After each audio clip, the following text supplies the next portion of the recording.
ஈஸியாக குயிக்காக செய்கிற மாதிரி ஒரு சோயா கறி பார்த்துடலாமா? அதுக்கு சோம்பு, கடலைப்பருப்பு, வெங்காயம், தக்காளி, சக்தி பிராண்டில் வர சிக்கன் மசாலா எடுத்திருக்கேன். கூட சோயா இருந்தால் மட்டும் போதுங்க. நான் 4 பேர் இருக்கனால 1 டம்ளர் சோயா போதுமான அளவு.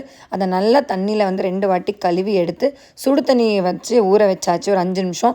அதை நல்லா ஸ்ட்ரெயின் பண்ணி நல்லா புழிஞ்சு எடுத்துக்கிட்டேன். கூட பார்த்தீங்க அப்படின்னா இஞ்சி, பூண்டு, கொத்தமல்லி, புதினா பேஸ்ட் பண்ணி நான் மேக்னேட் பண்ணுறேன். உங்களுக்கு வேண்டாம் அப்படின்னா புதினா, கொத்தமல்லி அவாய்ட் பண்ணிடுங்க. நான் ஒரு ஹெல்த்தினஸ்க்காக ஆட் பண்ணியிருக்கேன். ஸோ இவனுங்களை நல்லா மேக்னேட் பண்ணி ஒரு 5 நிமிஷம் இவனுங்களை ஊற விட்டுருங்க. ஒரு கடாயை எடுத்து வச்சு எண்ணெய், சோம்பு, கடலைப்பருப்பு, வெங்காயம் நல்லா வணங்கினதுக்கப்புறமா நீங்கள் தக்காளி போடுங்க. ஏன்னா வெங்காயம் வணங்குச்சு அப்படின்னா செம்ம டேஸ்ட்டு கொடுப்பான். ஸோ தக்காளி போட்டுட்டு கூட வேணால் கறி லீஃப் ஆட் பண்ணிக்கோங்க. அண்ட் சக்தி பிராண்டில் நான் சொன்ன மாதிரி இன்றைக்கி சிக்கன் மசாலா 1 டீஸ்பூன் எடுத்திருக்கேன்.